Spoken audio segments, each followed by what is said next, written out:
Hello and welcome to Lakeside Drive.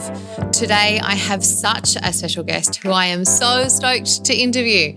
She is someone who has combined her love of sport, of literature and of drama to shape what has already been such an incredible career in sports journalism and broadcasting.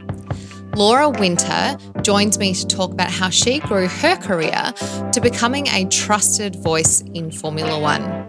But it becomes clear from our chat that her passion for sport, for high quality journalism and for women's sport extends far beyond the paddock. This is a super inspirational conversation, especially for those budding journalists out there. Perhaps you are reporting on community netball or local rugby. Laura is evidence that the hard work pays off. So I hope that you enjoy our chat on Lakeside Drive.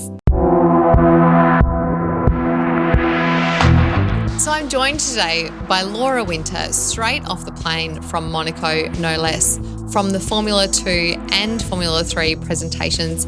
Laura, have you slept yet? I have slept briefly, straight back into the freezing cold UK. We've had an absolute snowstorm, so driving home at midnight last night was pretty intense through sort of ever increasingly winter wonderland-esque surroundings, but got there, got safe and sound, into bed, all good. But it has been completely manic. You sort of think that the end of the season means, you know, time off.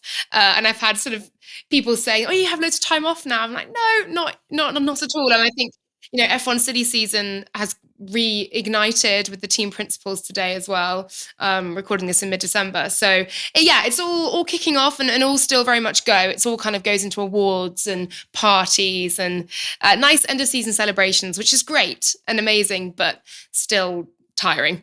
So I'm looking forward to proper time off over Christmas. You absolutely deserve some time off. It has certainly been a massive year, especially in Formula One. And F1 is where most of our listeners will know you from, but that's not the half of it when it comes to your involvement with sport, whether it's rugby, rowing, rallycross. It doesn't have to start with R. We just love an alliteration here at Lakeside Drive. But the list does extend throughout the alphabet. But where does your love of sport come from? So I've loved sport for as long as I can remember. I think I loved sport even kind of before I knew what sport was. I was a swimmer as a kid. I swam competitively for 12 years, consistently toiling away in the pool on my own and stinking of chlorine.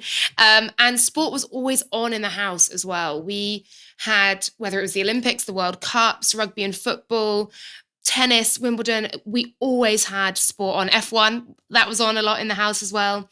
It was kind of a backdrop to my life, so it just became so normalized and so very much a part of kind of who I am and how we integrated and interacted as a family as well. The Olympics played a huge role in that. I loved watching the Olympics so much. And yeah, from there, I kind of realized as I went through school and into university that I wanted to make sport very much a part of my life full term. And it became clear that wasn't going to be me being an athlete. I wasn't really good enough at anything, although I tried very hard. And I was a bit better at drama, theatre and English writing, oral communication, reading. And so I made those three a career, basically. But for me, sport came from doing it. You know, the love of sport came from doing it and it being part of the way that I interacted with people around me, with friends, with family. It kind of became a part of who I am, basically. And I grew up with it and I cannot imagine life without it. Absolutely. And do you miss competition now, or have you just found new ways to kind of channel that competitive spirit? Yeah, it's like beating the sat nav on a journey safely. Obviously, I drive very safely, but that sat nav's too cautious. No, I do. I still train and I still like try and push myself as hard as I can, whether that's on the bike or in the gym. But I'm also now incredibly aware that I will train hard for a week and then do about 20 minutes a day for 3 weeks when I'm on the road working, and then go back into thinking I'm a full-time athlete again for a week, and it's not exactly conducive to good health and feeling and remotely decent as a human being. So I've learned to kind of try and just not think that I'm a full-time athlete when I have time off. I now very much do like nice 50k rides with a coffee stop. The main part of the ride is the coffee and cake. All about the coffee stop. Yeah, I've learned to just taper myself a little bit and just take it steady. But that's a hard adjustment to have to make. But I am competitive in a sense, but I'm also perhaps a bit more realistic nowadays. Well, it's not for lack of effort. I think we can all acknowledge that, as opposed to, everything else that is required when it comes to kind of achieving those elite levels of sport. And that's something I can certainly empathise with. I tend to have a bit of a love-hate relationship with running, so I kind of don't run for 6 months and then I go, I'm going to run that half marathon, and I just go straight into training and it's like, oh no, you're injured. Yeah. Who would have thought? Yeah, it's like me at racetracks. I'm like, I haven't run for 8 months and I never really have had much of a running career. So I'm going to run the track in 30 degrees at the end of a working day when I've not eaten properly. That'll do it. And all I've consumed is caffeine. Great. And then I wonder why it's horribly hard and I die. Oh, dear. And my heart rate's about 180 for 20 minutes. But there we go. Good decisions all around, I'm sure. Yeah. Of course, being a sports journalist and broadcaster, you didn't just step straight up into the world stage and covering international sporting events. There would have been a significant amount of hard work to get to this point. What were some of your early experiences as a budding journalist once you realised that perhaps being an elite athlete wasn't going to be for you? No, sadly not. I fell just short of that hurdle. Just short, a long way short. No. So my first job was in social media and communications, and that was working for the International Rowing Federation. So while, yes, that took me out to the international regattas and indeed the Olympics in 2012 in London, which was a dream come true to work at home games, aged like 21 or whatever at the time. And I was like, how have I just made that possible? It was incredible. But ultimately what I witnessed there was a lot of the world's media, and I worked with them in a sense that I provided information that they then broadcast to the world, and I wanted to be the one broadcasting, and it kind of lit a bit of a fire in me. So I moved back to the UK and I got a role here in my home county of Gloucestershire on the sports desk of my local paper, the Echo and Citizen.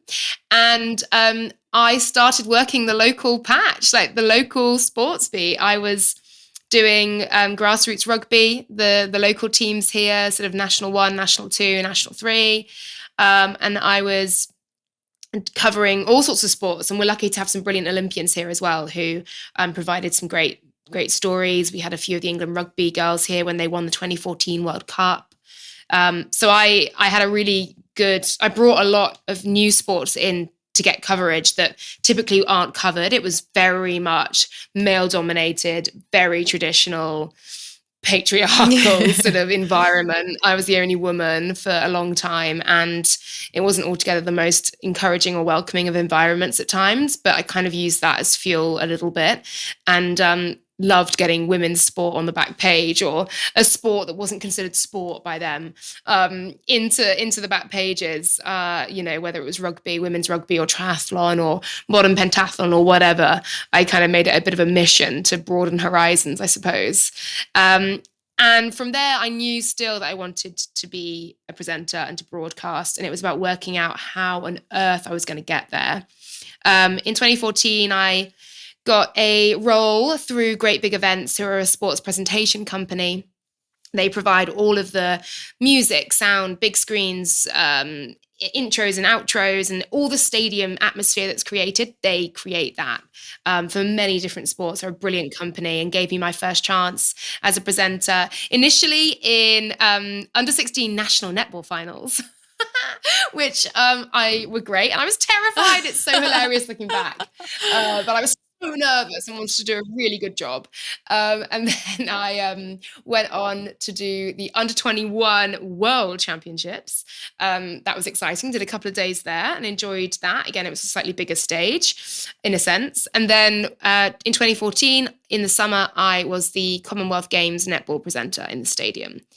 And that was pretty cool. And that was quite a step up. There were 5,000 to 12,000 people there a night or a day watching the sessions, and working the final was pretty extraordinary. And yeah, it was that was a real moment of, oh my God, this is amazing. And I want to make this my career. And I don't know how I'm going to go about doing that, but I'm determined to. And so I decided to go freelance from there. And when I say freelance, I fundamentally mean I handed in my notice at the paper and it became effectively unemployed. Because while I had a few jobs here and there, effectively I actually was unemployed. I'm going to be really brutally honest. So in January, I earned £40. Good. My first Strong month start. freelance was okay. But the January month, I earned £40, which I actually spent on petrol getting to and from the football match I was covering. So that was great. And then I got involved in cycling. I was a keen cyclist at the time, and loved watching cycling as well. And it was a natural step and a natural fit. I got involved in a women's cycling new YouTube channel and social media community. And we went about giving the women's peloton the recognition and coverage that had been so greatly lacking at that point. The men's scene was thriving, but the women's scene was just not. Nothing was broadcast, nothing was televised. We knew nothing about these riders. And so we a team of me and some other amazing women and men, we went out and made that possible. And I worked with them until 2020, and it was an amazing journey with them. And that gave me some of my great first experiences in presenting, and I learned a huge amount there.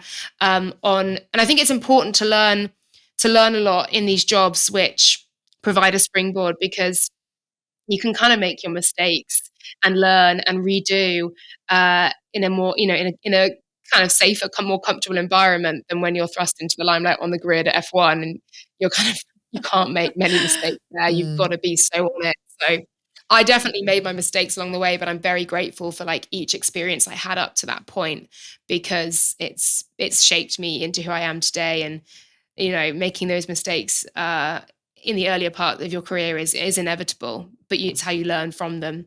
I got involved in motorsport in 2019. I did 4 rounds of rallycross, signed the contract. Yes, rallycross, cool. Googled.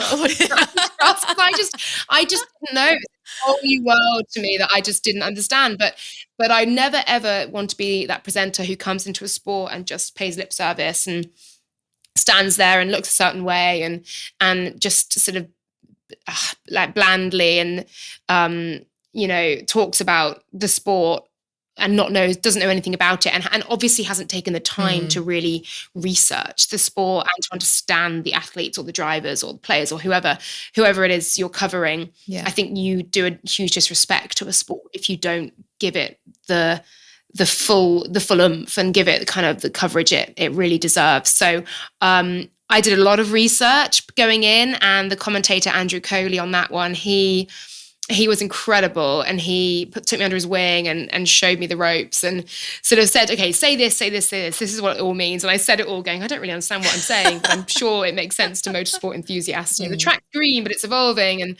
and now of course I understand what that all means. But it was a slight case of fake it till you make it. But by round 2, 3, I was in the swing of it and absolutely loving it. And from there, I was recommended to Formula One. And then I guess the rest is sort of history, except for the little bit of COVID in between, which derailed a few plans, but we were back on course now. Wow, there's so much there to dive into in terms of your experience. Gosh, so many things coming out around having a mentor and the importance of that, and learning from all of those experiences along the way, which we'll get into a bit later for sure. I wanted to touch on something you just mentioned in terms of, I suppose, having a bit of a mission of yours to really try and put women's sport under a spotlight, or creating a spotlight for it, more to the point.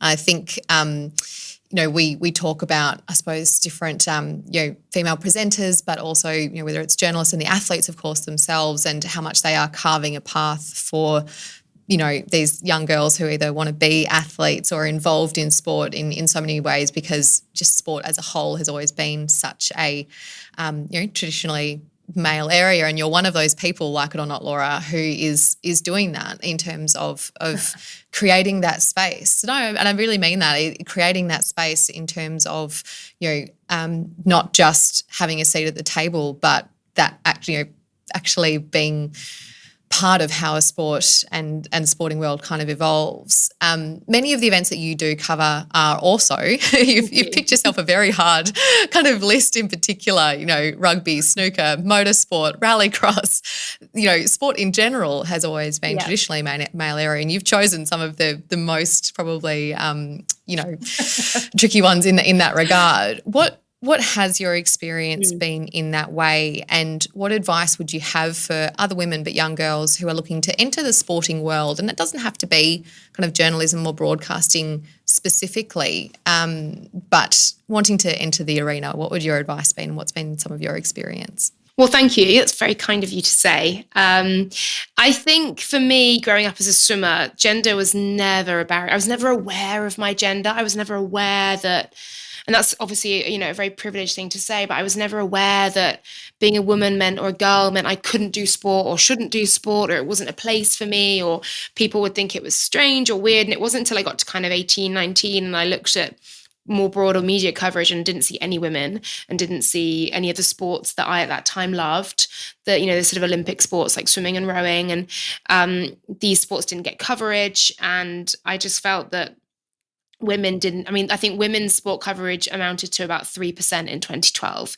It's now 17%. So it's grown, and the Women's Sport Trust provided those stats, and I've done a huge amount to grow that coverage as well here in the UK. But obviously there's still a way to go, but it is massively, massively improving. I think in terms of being a woman in a male-dominated space, again, I don't go into a male-dominated space and think, oh, I'm a woman and there's only men here. It sort of strikes you every now and then, but I feel very comfortable in that arena. As in, I don't think about I'm a woman and they're a man. It's like we're all just colleagues here doing the same thing. That isn't to say that I haven't experienced, of course, sexism along the way, misogyny along the way. Absolutely. Whether it's in social media commentary, YouTube comments, of course, that's part of being somebody who works in sport. And, it's certainly a sport like Formula One, which has such a huge following as well. You are inevitably, in a million fans, going to have the odd one or two who, should crawl back to their caves. But it's never stopped me. If anything, I kind of use it as fuel to my fire and use it as motivation, and do it kind of in spite of them and what they think a woman's place should be within sport, or for them, certainly not within sport. And there are also like microaggressions that you can't put your finger on, but you can sense in certain arenas and environments. There's the token woman, or you have to look a certain way, or we'll use you in this context because that's kind of the friendlier, fluffier, more comfortable space for a woman to be in. And I've certainly noticed that if I lead a weekend in F1, I'll get far, far more kind of attention, and perhaps in a negative way, than if I was to be a sort of foil to Will Buxton, for example, because I think people can take a woman being on the side, but when a woman leads, it's slightly more confrontational for people who feel threatened or emasculated by that. But I don't let it stop me. As I say, I use it genuinely as another level of motivation. I love what I do. It's taken me a while to get to this point, but I know that the people who really matter, if they think I'm doing a good job, that's all I need to know. My friends, my family, my immediate bosses, and the wider company as a whole. If they think I'm doing well, and if they're happy, then that's all there is to think about.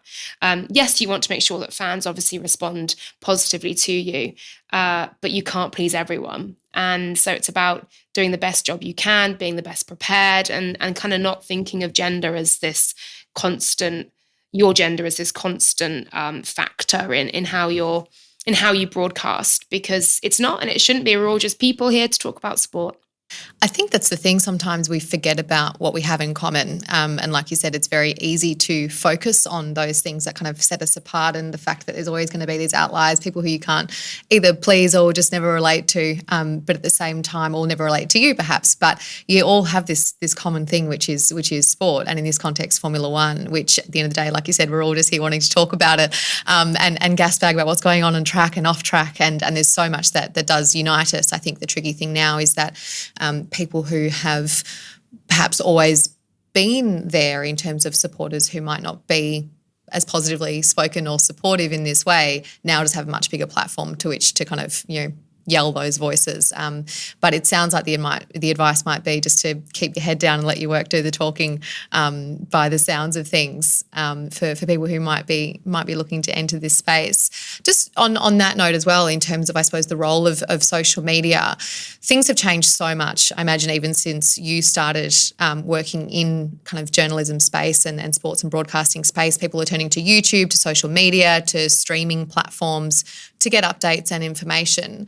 Has your approach changed when it comes to covering events or providing updates or information or reporting on sports in the context of that environment? And how have you responded to that? Yeah, that's a really interesting question, actually. I think definitely so. When your following increases, you're aware that more and more people are looking at what you're doing. And I've always been careful. I've always been careful on social media. Not even careful. I mean, I've not had to be careful. I like to think I'm a decent human being who wouldn't be sexist or racist or anything on social media, or otherwise. But yeah, I think you're acutely aware that people are going to be reacting to what you post, and so you kind of sanitize it in a way.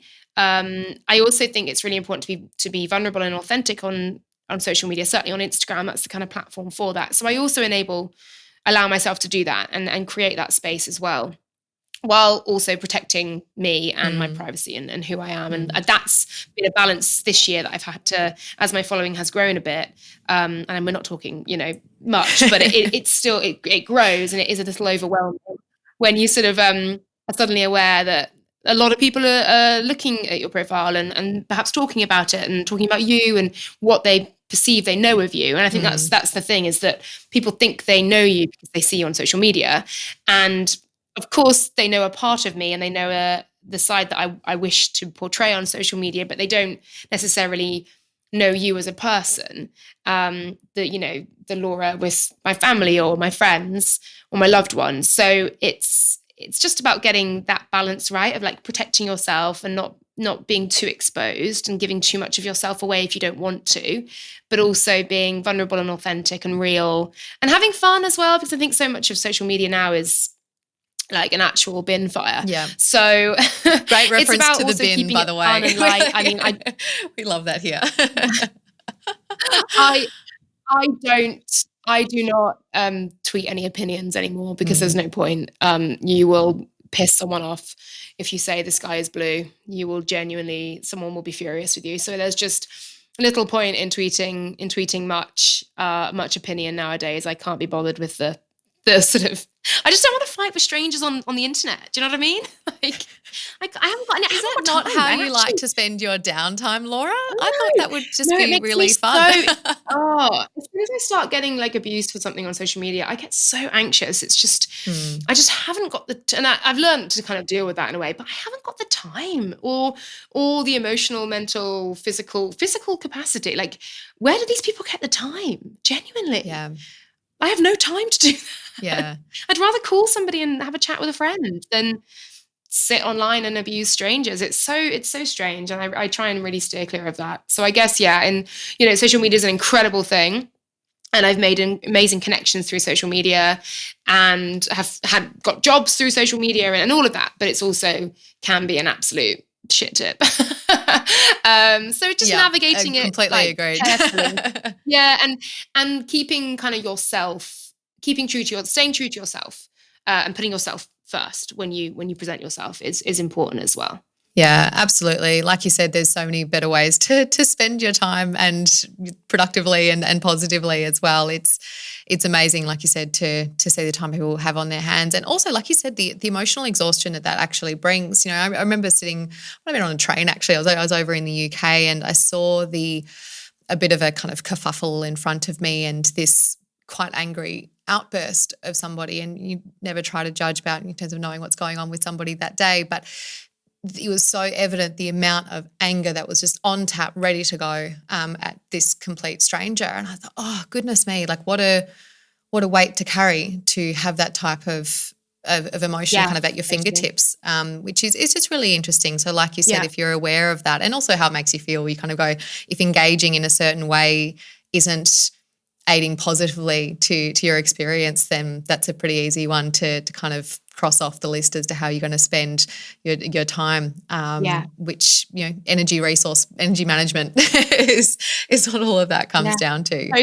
Totally. So you mentioned that Andrew Coley, who we also will give a shout out here when it comes to a commentator who we love, especially over at Extreme E, but then also a lot of other off-road racing as well, as somebody who had been particularly influential for you in your career and somebody who, perhaps was that guiding voice in certain moments in time. Was there anyone else who you either, I suppose, looked up to or who inspired you throughout your career? So Anthony McCrossan is a cycling commentator, and he gave me my first chance with the women's cycling YouTube channel and TV show and social media hub that I spoke about earlier, Vox Women. And so he very much gave me some advice so early on in my career when I was still a complete baby and a noob and thought I was a presenter and I wasn't being myself on camera, and he encouraged that side of me to come out. And he helped enormously at the start of my career for the first sort of 5 years or so. Again, Andrew Coley, I wouldn't be where I am without him. He knows that. We have like emotional chats every now and then. And I'm like, I love you so much, mate. I wouldn't be where I am, all of that. And he's like, oh, I'm crying now. I'm like, I'm crying too. We're pathetic. I also have to shout out Will Buxton as well, because I remember when I first went into Formula One, right, you're so kind of intent on doing a good job and nervous about getting things right or wrong and making sure people like you, and you're aware that it's the grandest stage of all and it's just this most extraordinary world, and you don't want to lose it because it's so brilliant. And so you're trying to do a really good job. And he could see that, I was doing a good job, but that I was doing it in a way which wasn't perhaps true to me.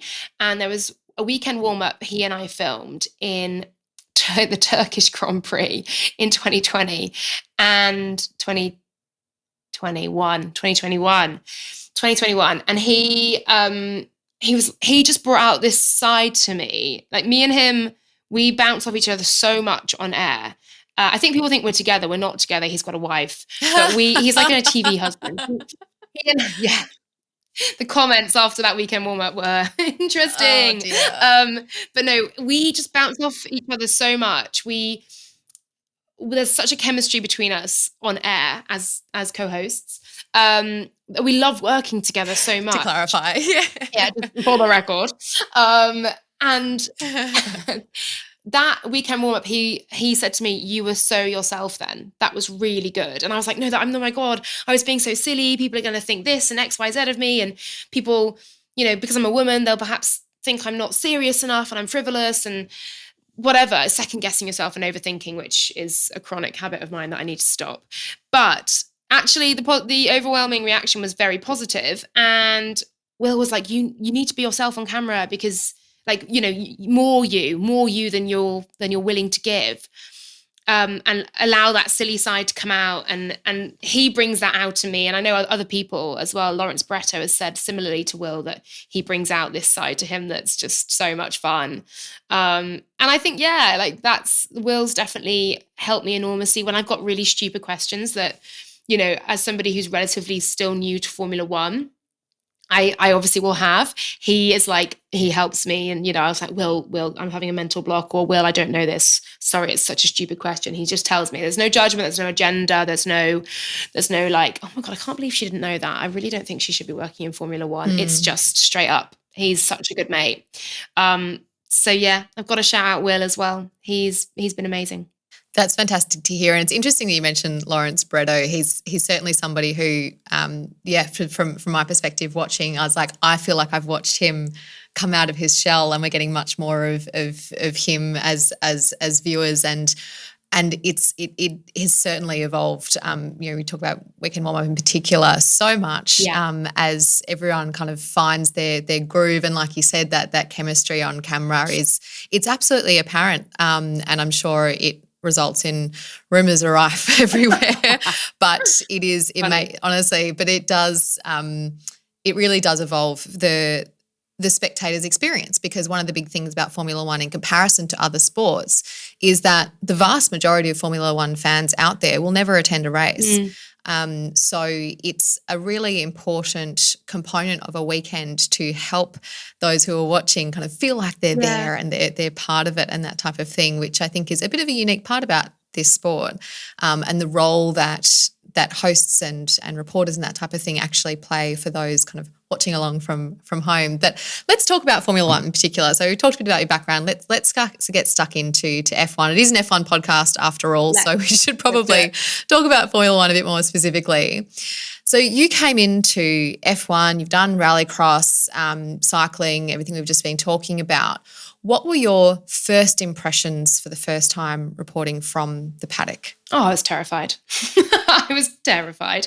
I was standing there, I remember like memorizing the name, the sponsor, the full name of I can't even remember it now, the full name of the Grand Prix. So I can't remember it. It was the Belgian Grand Prix in 2019 anyway. And I was doing track TV, so the screens on site, but also kind of had the opportunity to do bits on stage as well. And then equally, I was down to do the driver's parade and any interviews on the grid too. So I was like, this is crazy. This is insane. And the weekend then took, as many F1 fans will know, a very tragic turn as Antoine Hubert was killed in a crash in F2. And I was reporting in the pit lane for F2 at the time.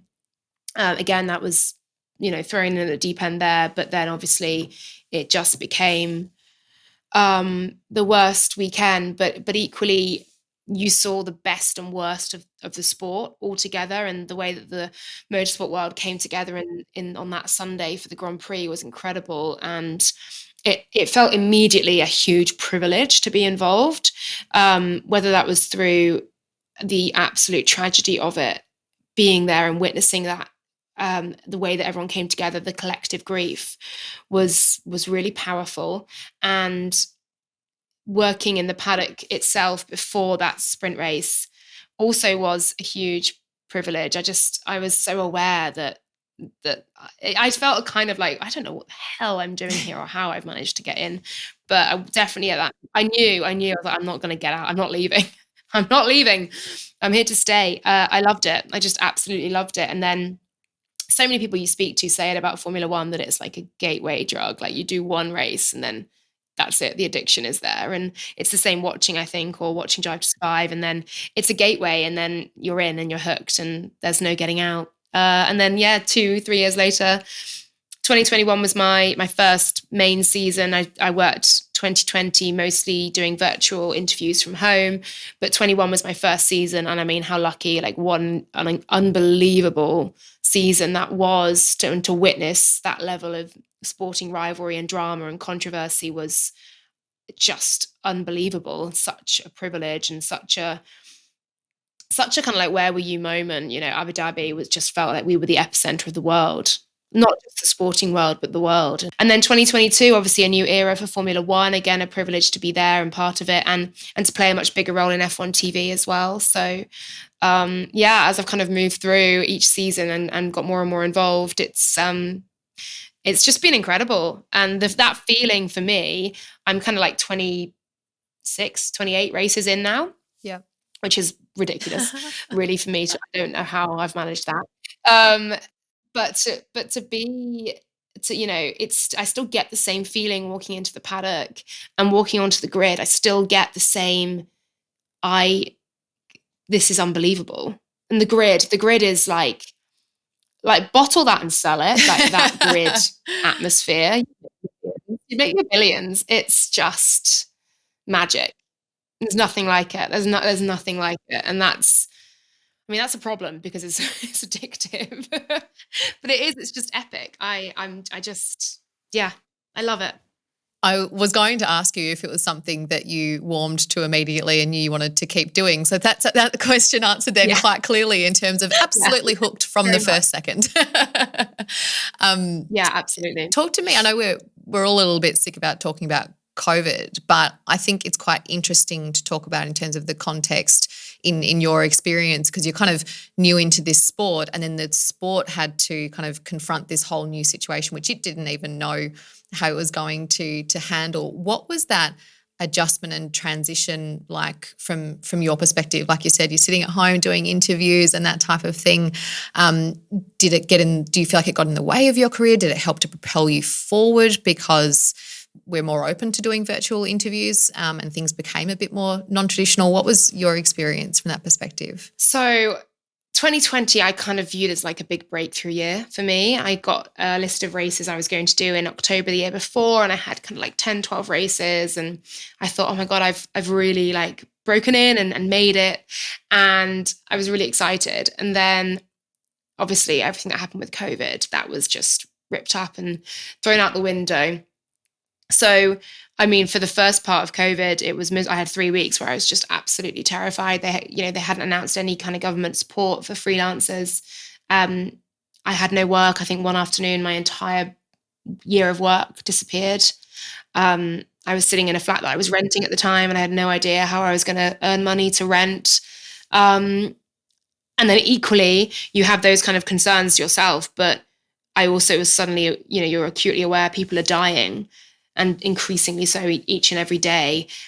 And it's a virus that we don't understand, and there's no cure or vaccine for at the time. And you're worried about your elderly family and your own mom, and you begin to kind of like put it in perspective. Yes, it all just felt so desperate and so wildly out of control. And then obviously I realized that I wasn't able to really head back on site that year, and that was really difficult because I had this whole year planned in my head where I was like, I've done it. I don't need to worry anymore. I don't need to hustle for work. And it didn't happen. Suddenly, like the hustle got even harder and even more real. But I was very grateful to F1 that they said, look, we want you to work from home. We want you to do these kind of like fan driver interaction interviews. And looking back, actually what that gave me was when I did get to a race, it was Germany 2020. Will had COVID, so I was covering him, which again was like deep end, get straight in. Like, oh God, what? Yeah, jump in. What am I doing? The drivers knew who I was because I'd spent the year speaking to them weekend in, weekend out, and actually they knew who I was, and you're not coming in cold. So actually, the calls continued into 2021 as well, and so.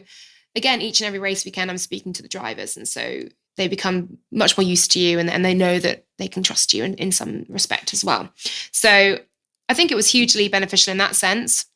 And obviously 21 and 22 have been amazing, unbelievable years since. I don't know what there's a parallel universe somewhere where 2020 was that year for me. But we'll never know.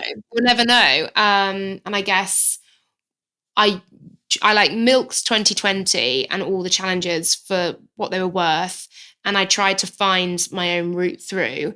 And what it did do actually was encourage me to create more content myself, to be more autonomous, to look elsewhere for work, to podcast. I mean, as we all did, we sort of pivoted and adapted to this new world that was upon us. So in a sense, yeah, I guess like I learned a lot from that. I would never want to live through anything like that again, though. I think everybody out there would feel the same, that lockdown, living on your own was unbelievably hard, and losing all your work in one afternoon would not recommend either. No, and you kind of, yeah, like you said, looking back now in this kind of, with this vantage point and with all of the good experiences that you've had since then, you can try and extract the silver linings and the things that were positive, and acknowledge the resilience that you had through that as well. But it doesn't mean that you want to do it again, for sure. Really interesting to hear though how that did kind of shift your career a little bit. Like you said, you kind of then were able to build those relationships with drivers in a different way than perhaps what you'd expected, but then perhaps put you on a different footing going into it. I think that's really interesting though, because talk about trust and trust in Formula One. You have become a trusted voice in the sport, in the paddock with drivers, with fans. Is that something going into it that you deliberately worked to build, or do you feel like that was just a kind of a product of how you went about things, or the circumstances by which that ended up happening? Was that a deliberate goal for you? Probably a combination, I think, of those things. That, I've got a journalism qualification in sports journalism, so I know how important it is to be a trusted voice and to report fairly and to report authentically and to have credence and to kind of, have respect for for the people you're speaking to cover things comprehensively and fairly, and to get to the heart of it. A byproduct of that is, that's lovely for you to say. I can't say it myself, but I'm now a trusted voice in the paddock. But that's lovely that's how people. I can't. I can say it. It's all right. I'm all imposter syndrome. I'll happily say it for you. That's very kind. Thank you. And it's lovely to hear that, because it does, when you do get that kind of recognition and feedback, you are aware that you're on the right path and doing a good job. So, hopefully that continues. That's the thing, is you can't be complacent and rest on your laurels in that sense, that you've got to continue to do so. And I'm still learning all the time. F1 is a wildly complex sport that's ever changing and evolving as well. So I'm still learning with it. I learn every day and every time I'm at a race, and that's great. But I think, my approach was always learn as much as you can, prepare as hard as you can, and really make the most of it. So I guess maybe that's a byproduct of it. But again, I can't admit to being a trusted voice because it feels too icky to me. That's right. Like I said, I'll happily say I'll say it on your behalf, and I can blow smoke for you. It's fine. You don't have to do it yourself. Let's talk about race weekends. We know it's just not just a matter of showing up on a Friday and you jump straight into weekend warm-up. But it'd be great for our listeners to understand something we're doing with a lot of the roles and profiles that we talk about on this podcast in particular, to try and, I suppose, open up everyone's understanding as to so much of that work that goes in. It's not just about, lights out and away we go. What does a race weekend look like for you? So we arrive on Tuesday or Wednesday, depending how far away the race is. And I'll have done a lot of my prep before. So kind of looking at where things are standing heading into that weekend, what's at stake, permutations, where the key battles are, look at the history of the track. I'll prep any questions for interviews that I may have on the Thursday or Friday. See the team, meet, have dinner, drinks with the team. That's one of the most important parts of the weekend, is how much I love the people I work with. They're just like genuine family. We're a traveling dysfunctional family, and it's so great. I just love it. And then the kind of weekend just gets going. And Thursday, yes, you'll have weekend warm up. That'll be in the afternoon. You'll also have the driver press conferences and media pens, so you'll kind of start to get driver thoughts ahead of the weekend. So I tend to keep across that and kind of make notes on any key aspects or key stories that will reflect later in weekend warm-up. Just keep prepping, like looking at the news all the time, keeping across social media, saying hello to everybody, having coffee, schmoozing about the paddock, kind of thing. And then on the Friday, then it's obviously practice. So you kind of your day is shaped around practice, and depending on what my role is for a race weekend, that kind of differs. It could be I'm doing some driver interviews on stage, or as I've done a couple of races, reporting in the pit lane, which is terrifying, in the sense that I haven't only done it a few times, and the pit lane is scary, but I do love it. It's fun, and so I'll be in the pit lane for practice, or kind of speaking to the drivers before or after. We have post FP2 interviews where we find out, how their Friday has been, and what the story is of the car and the feel of the track and their pace for that weekend. That's Friday. Saturday, then we have F1 TV shows. So we will have the pre and post quali show. and of course qualifying itself. So we have free practice 3 first. That's kind of calm before the storm, and then you're just getting ready really to go for qualifying. When I do track TV as well, I'll have some hits in the paddock where I'm sort of explaining what's going on or what's happening, or giving them gossip or headlines or whatever else, stage interviews too, that kind of thing. Then F1 TV, we have pre-quali shows, half an hour build up into qualifying itself, where I'll sit and watch in our offices. It's so funny when you're at the track, you never actually watch. I never watch on track action. I watch everything. Yeah. it's really strange. And then post-quali show that's much more of a reactive show. So there's like zero prep. You basically have the qualifying order and anything dramatic that happened, and then you go and you just let loose in the paddock. So that's fun. They're the first 2 big shows for F1 TV, and then you head into race day itself. And we can have some like Instagram lives around quali and race as well. First thing on Sunday normally is we have a tech rehearsal, as I said earlier on with Will. Our rehearsals are pretty hilarious, as you can imagine. And because it's all so reactive with like the grid and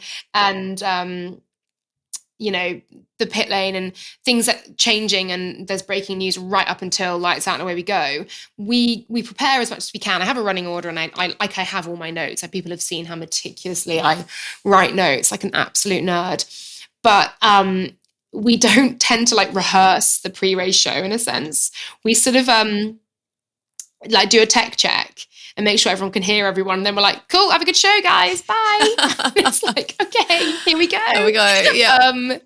We do rehearsals, and run throughs in my own head of what I'm going to say when. But actually, when I'm talking to the guys, they're so good that surprising them with a question is far better than rehearsing it and over rehearsing it and running through it. So that's fun. That's always a lot of fun. Drivers Parade is first up. Then we have, so sometimes I'll do Drivers Parade, then run to pre-race show and kind of have half an hour there to switch brain and get ready. And then the race. You throw to the race from the grid, and it's, as I said earlier, the most exhilarating thing. It's just like a natural drug. And then the race itself, and then post-race, whether I'm lead on that or more often Will is, and I'll be roaming around getting interview reaction. What happens after that? So we talk about the pack down and how crazy the pack down is. So you must be out there trying to get driver interviews and reactions and everything else, and there's just things just being dissembled all around you. It must be chaos. The paddock is literally ripped down around your ears. It's like completely mad. It will literally be sort of taken down as you're coming off air. And I go back into the broadcast center, and my bag is just in the middle of a room that's been completely stripped down of like all its structure, the desks and everything. It's amazing how quickly they de-rig. It's crazy. And then everyone has a few drinks, I suppose we should say. There's always a good after party somewhere. Which is great. It lets everyone just kind of let their hair down and let off some steam after, what has been like a hectic race weekend. So it's always a lot of fun. Yeah, I'm sure you need to have that release after, an adrenaline kind of rush for basically 3 days. Those things are meant to be kind of temporary spikes. We're not meant to be sustained at that level of activity for so long. But yeah, we were talking about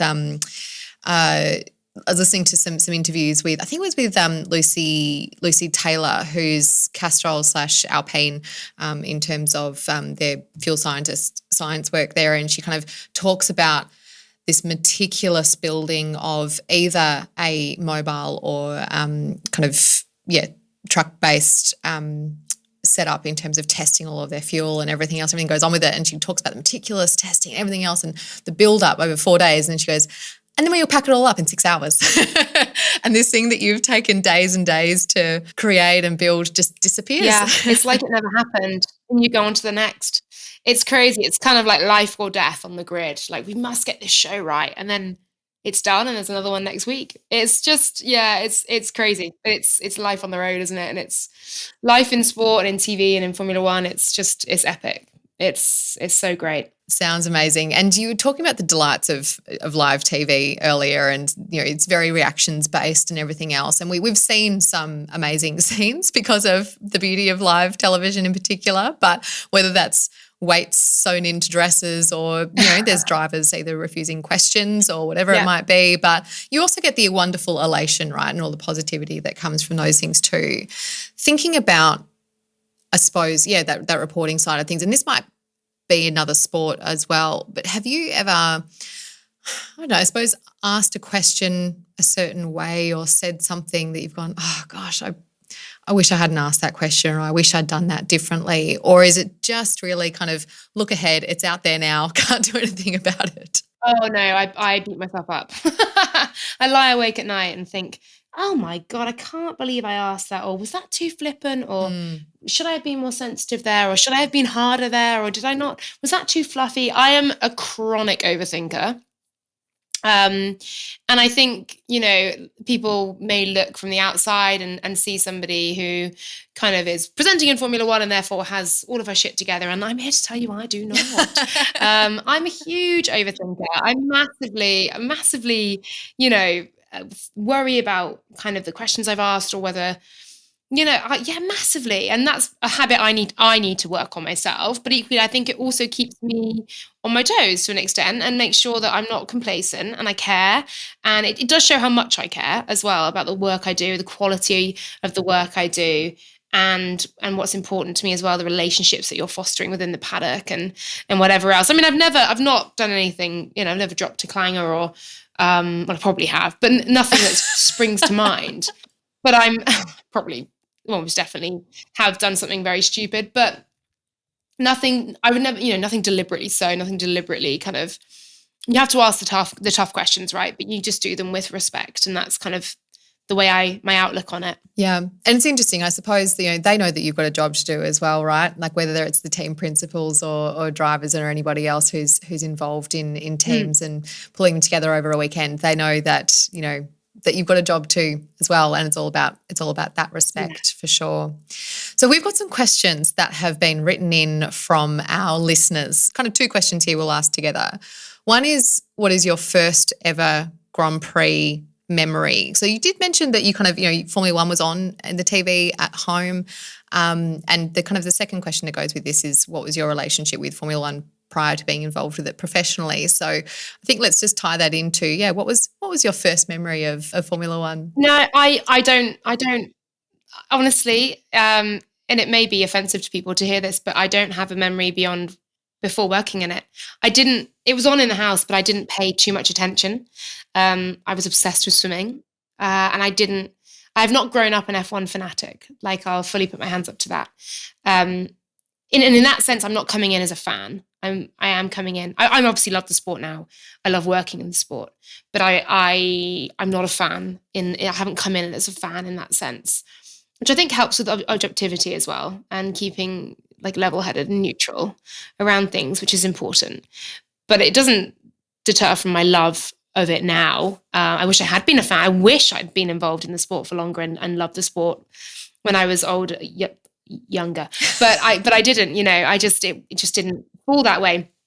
My earliest memory of a Grand Prix was my brother pushing toy cars around the house.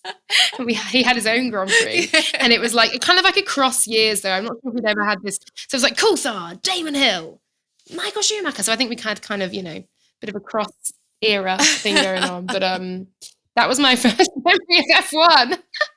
And then I guess 2016 I dipped in because of the Lewis and Nico rivalry was so extreme, but kind of watched a documentary there and really enjoyed it and thought, God, F1's amazing. And then it wasn't until 2019, and I guess my first memory is the Belgium 2019 Grand Prix, which has both brilliant and as I said, the best and the worst of the sport. All right, here's someone who's looking to the future of F1 who would like to ask, what are your thoughts on the expanding calendar and the growth in the US, which we've really seen this year? I think the growth in the US is brilliant. And I think any sport that isn't wanting to grow in the US with like the extraordinary market there, is foolish. I think that is a huge growth market. I think equally we can't just look to new fans and forget the faithful and the heritage and the authentic and the traditional fans. They are still very much at the core of the sport. And so you've got to find an approach that balances both attracting new fans, looking after them, explaining the sport to them, and attracting and keeping casual fans involved, because they're your future. They will become your engaged fans, but you also have to hold on to, respect the traditional fans who've been there since day dot. So it's like a difficult balance to strike, I think. But I hope one that F1 is beginning to hit right. I think, Vegas next year, like it or not, it's going to be one of the biggest spectacles in sport ever. Mm-hmm. It is. We're going to shut down Vegas. We're going to race cars through the strip. It's going to be amazing. Like, it is going to be absolutely ridiculous. Like, come on, it's just extraordinary. And yeah, that's an amazing thing. That kind of ostentatious, audacious nature of, we're going to put an F1 race. And when I first heard the rumors of it, I was like, no way. And I was like, a race in Vegas it's going to just be ridiculous. I just hope equally that the racing then lives up to it. Like Miami this year wasn't the most classic of races. I hope that the racing lives up to the hype around it. Yeah, for sure. The expanding calendar. Look, I think, it's great that F1 is continuing to go to new parts of the world, that more racetracks are interested in hosting Formula One events.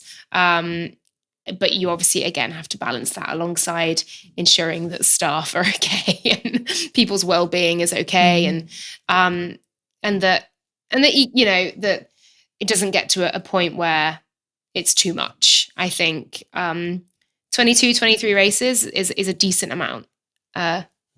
We'll see what happens in the future. But an expanding calendar in geographically, whether we see South Africa soon, more races in the US, I think is a really good thing. Yes, it's interesting. Like I said, we've had this conversation on the podcast a few times in terms of, will that change how teams organise themselves in terms of having more people who do certain races, as opposed to having single filled roles, I suppose, in terms of having that one person who has to be at every race or whatever it might be. And we see quite different structures evolve in how they go about things, because, like you said, it's a huge sport. It's a huge piece of entertainment as well, which some people I know won't agree with or enjoy the idea that this is sport, but it is both sport and entertainment. But you've got people at the heart of it as well, right? Without all of those teams and the people back in the factories on the grid, obviously in all of the supporting partners and vendors as well, who are all obviously, they don't just get to go tools down for a weekend either. So there might not be the travel involved, but, they're still on. So we'll see what happens. And last one from our listeners here, which is a nice simple question, maybe. Do you have a favourite track, either past or present? So one that's on the calendar at the moment, or it doesn't have to be. I do love Spa. I've got like a love-hate relationship with that place. 2019 was obviously, horrendous. Equally, 2021 was awful, the washout. Yeah. But the track itself is spectacular. And it's so dramatic, I just think it's pretty extraordinary. I love Austria as well, actually. I think the Austria track is awesome.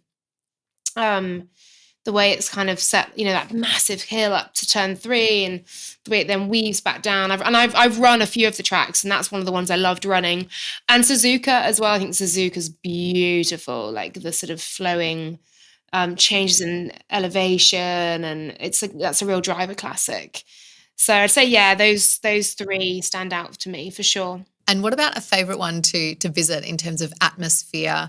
And as somebody who's visiting the city, I suppose, and this probably lends itself more to the street races perhaps, but not all of them. But do you have a favourite city that you've been to as part of your Formula One work? I think Budapest is pretty cool. That's like a really, really fun one, because the city comes alive, and you're right in the heart of it. The track's not too far away, and everyone's staying in the same kind of place. So that's a really cool one.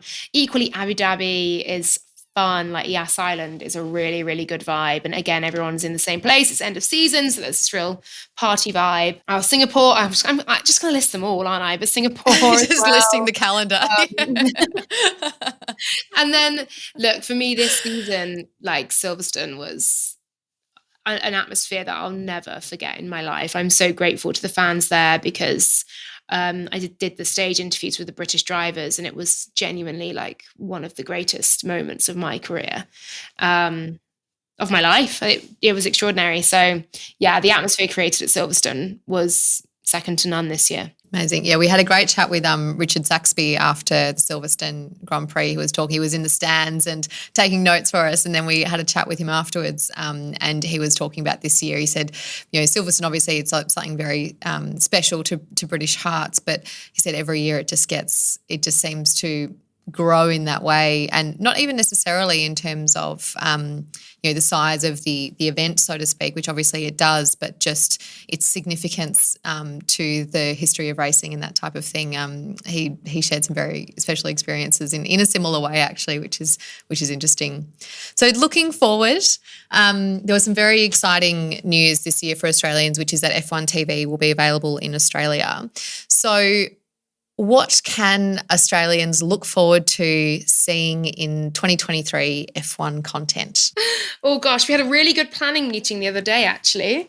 So I can't tell you anything about that because it's all in the works. But there are so many ideas to continue to enhance the coverage, to offer new perspectives, to bring out more fun features and, more shows and different shows and that kind of thing. So there's plenty of new content that we're working on.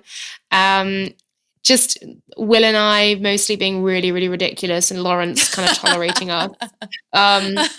More ludicrous predictions from Sam Collins, I'd imagine. Rosanna Tennant trying to keep everyone in check. Commentators being brilliant.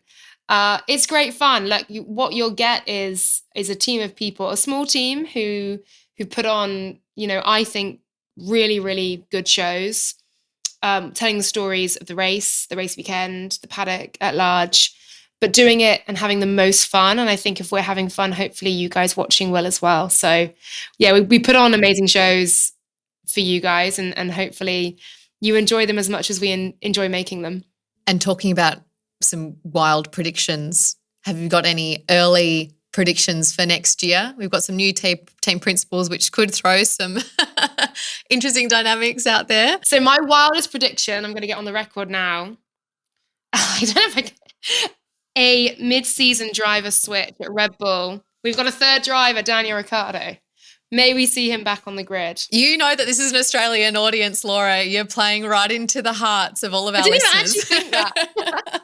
But no, look, that's my silly, wild prediction. I think you can't predict anything in Formula One. This season, didn't it? Silly season was on steroids. It was just ridiculous. So, but that's one of my predictions, is that there'll be a Red Bull driver switch. Well, I, for one, hope that your prediction comes true. Don't have a crystal ball. You might have one there somewhere, but that is something that I think many people who are listeners to this podcast will love to hear from your trusted voice. There you go. We'll say it one more time. No, that's not a trusted voice. I have no facts. I have no evidence. I have zero evidence, zero facts. This is sketchy. Don't sue me, Red Bull. But it's just a silly prediction. Love it. Absolutely love it. We're all about everything silly here on Lakeside Drive. So look, Laura, thank you so much for spending this time with me. I hope you get to get some downtime as well. Finally, I say that kind of very tentatively, knowing that you've still got so many events and Christmas things and everything else going on. But hopefully you get to put your feet up and enjoy being at home for a bit. Yeah, I'll have about 3 weeks off over Christmas, so I'll disappear for a bit and hibernate and then come back out ready to go in January. Fantastic. Well, we look forward to seeing you then and all of that great content in 2023. Laura Winter, thank you so much for joining us. Thank you so much for having me. Thanks for a great interview. Many thanks to Laura for joining me for such a fun but also interesting and insightful conversation. We can't wait to see you back on camera for the coming season. If you enjoyed our chat, please consider subscribing to the podcast wherever you are listening or watching, and perhaps even consider leaving a rating or review. We read all of them and we love seeing your feedback. But that's it for this episode, and we'll see you next time on Lakeside Drive.